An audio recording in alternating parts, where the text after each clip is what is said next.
Arguing for the end of adult marijuana prohibition is easy because we have facts, science, reason, compassion, evidence, truth, and logic on our side. It is even easier when researchers catalog it all for us. Learn how to gather the facts on marijuana use, arrests, seizures, rehabs, drug tests, and more in this edition of Drug War Data Mining.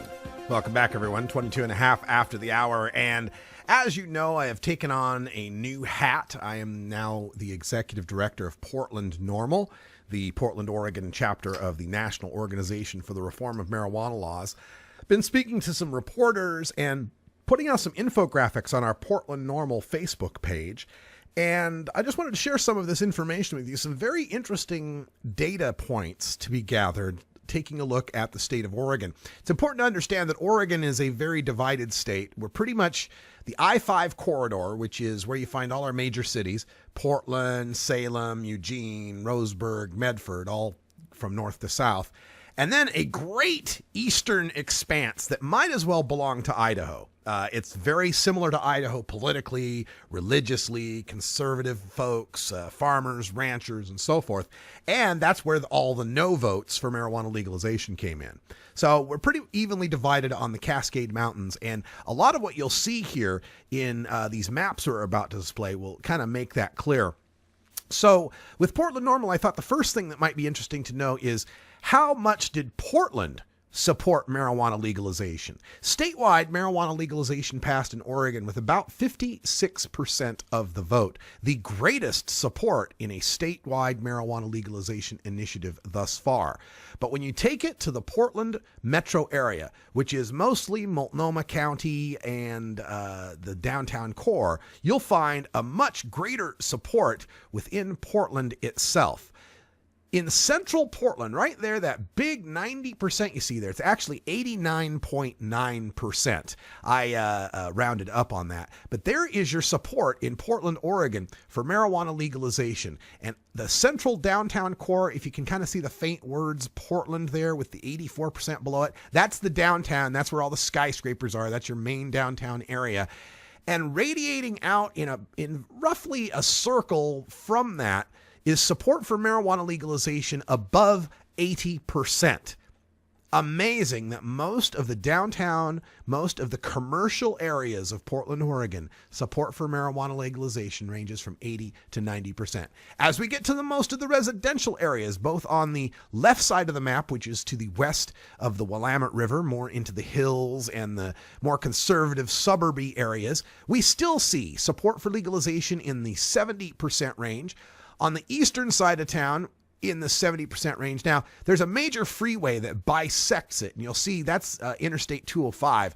To the left of that, the 70% ranges. To the right of that is where we start to see the 60 and 50% ranges. These are poorer and more immigrant areas of Portland, Vietnamese immigrants, Thai immigrants, and Eastern European immigrants with lower support for marijuana legalization.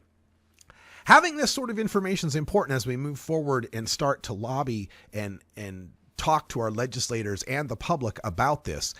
For example, some legislators just have no idea that the proposals they are putting forth in Salem are completely impractical. And the most impractical of them would be House Bill 2040 and 2041, which proposes a 1-mile exclusionary zone from schools for pot shops. You could not have a pot shop within a mile of a school. Now, you know, most of these places, it's like 1,000 feet of a school. He's proposing a mile. Now, I have just, in the center of this map, given you the location of Lincoln High School in downtown Portland. Just 1 mile around just this one school would exclude marijuana commerce from all of the downtown Portland area. And if you add every single school, as you'll see on the next map, it would be impossible to have a pot shop anywhere where there are basically any people. Now, another proposal has to do with the more typical barrier of 1,000 feet away from a school. This is a map that's produced by the state of Oregon that helps dispensary owners in the current medical marijuana dispensary business locate their where they can set up shop. The dark purple spots are the footprints of schools in Portland, Oregon. The pink that surrounds each of those dark purple spots is the 1,000-foot buffer from that school area. So you can't set up shop anywhere where those pink kind of circles are. And then the green circles, the bright green circles, are where medical marijuana dispensaries are currently located.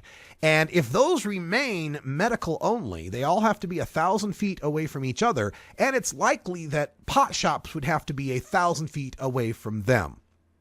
So as you can see, there would be virtually no place in Portland, Oregon to start establishing marijuana pot shops for adults, and wherever they do get set up will end up being farthest away from the people in red light districts, if you will. Speaking of marijuana patients, we do now have some information from the state. This is a map, a density map of patients in the state of Oregon. This is from 2012, as you can see, mostly concentrated around Portland, Salem, Eugene, and then south in Medford, you see a huge number of patients where that area really doesn't have that much population. That has only grown in 2014. So the area in southern Oregon, those cities down there have about 1/10 as much population as what you find in that northern corner in the Portland area, and yet about the same number of patients. And of course, Oregon can register a patient from anywhere in the country. This is a look at every medical marijuana patient with an Oregon card. 420 Radio, your ticket to the